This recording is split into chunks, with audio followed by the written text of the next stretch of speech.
একটা প্রশ্ন করেছেন, মুফতি ফয়জুল করিম সাহেব বলেছেন ক্ষমতায় গিয়ে তারা আফগানিস্তানের মডেল কায়েম করবেন। এখন আপনার প্রতি প্রশ্ন হচ্ছে, আপনিও কি এমন একটা রাষ্ট্র ব্যবস্থার রূপরেখা দিয়েছেন, সেটা কি আফগানিস্তানের মডেল হবে নাকি ইরানের মডেল হবে? এখন তো মানুষের সামনে এটাই মডেল। দেখেন, নবী করিম সাল্লাল্লাহু আলাইহি ওয়াসাল্লামের একটা হাদিস আছে, হাদিসটা হচ্ছে খেলাফা আলা মিনহাজিহিন নবুয়া, অর্থাৎ নবুয়তের আদলে খেলাফত। রাসূল বলেছেন যে প্রথমে নবুয়ত, তারপরে নবুয়তের আদলে খেলাফত, এরপরে হলো মুলুকিয়াত, তারপরে জাবারিয়াত, তারপরে নবুয়তের আদলে খেলাফত। এখন আপনারা তো হাদিস বিশ্বাস করেন না অনেকে, ওটা বাদ দেন। হাদিস যারা বিশ্বাস করেন না তাদের বিশ্বাসের দরকার নাই।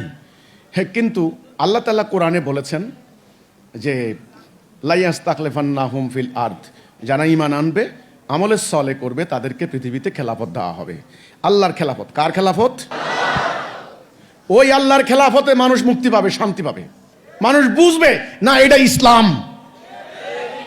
ওখানে নারীরা আতঙ্কিত হবে না, ওখানে অন্য ধর্মের লোকেরা, হিন্দু বৌদ্ধ খ্রিস্টান আতঙ্কিত হবে না। যারা সংস্কৃতি বিশ্বাস করে, গান সিনেমা বানাতে চায়, তারাও আতঙ্কিত হবে না।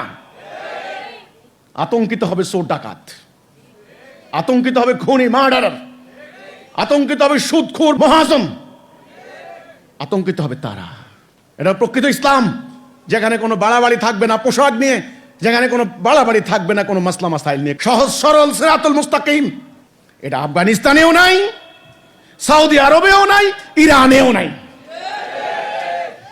একজন দেখলাম বাংলাদেশের একটা বড় ধর্মীয় সংগঠন, ওনারা আমির মোহতারাম আমির সাহেবকে প্রশ্ন করেছেন, আপনারা কোন মডেল? বলছে আমরা তুরস্কের এরদোগানের মডেল। তো তুরস্কের জনাব এরদোগান ওনাকে দাঁড়িয়েছে ক্লিন শেভ। আপনারা না বলেন খুল লাগাইলে রসুল্লাহ কলজা কাটা যায়, আপনারা না বলছেন? তা আপনাদের খলিফা তো দাঁড়িয়ে নাই, ওনাকে আপনারা বলছেন মডেল, ওনাকে অনুসরণ করবেন। তুরস্কের খলিফা এরদোগান, এটা একটা মডেল। তালেবান, এটা একটা মডেল। ইরান এখন বর্তমানে ওই যে মাশা আমিনিকে নিয়ে গন্ডগোল করে কি যে করলো, প্রায় 250 মানুষ খুন হয়েছে খালি পর্দা নিয়ে মারামারি করে। ইরান একটা মডেল, সৌদি আরব আর একটা মডেল। আমি বলতে চাই প্রকৃত ইসলামের মডেল এগুলা কোনোটাই না। সেটা দেখবেন ইনশাআল্লাহ। সেই মডেলের প্রথম ভিত্তি হবে তাওহীদ, কালেমাতুত তাইয়্যিবা। সেটা নিয়ে কোনো কিছু নিয়ে কোনো বাড়াবাড়ি হবে না, মানুষ দরজা খুলে ঘুমাবে, কোনো আতঙ্কিত হবে না। সেটা বলার টাইম সময় আমার এখানে নাই। ইনশাআল্লাহ আমি পর্যায়ক্রমে সেটা বলবো।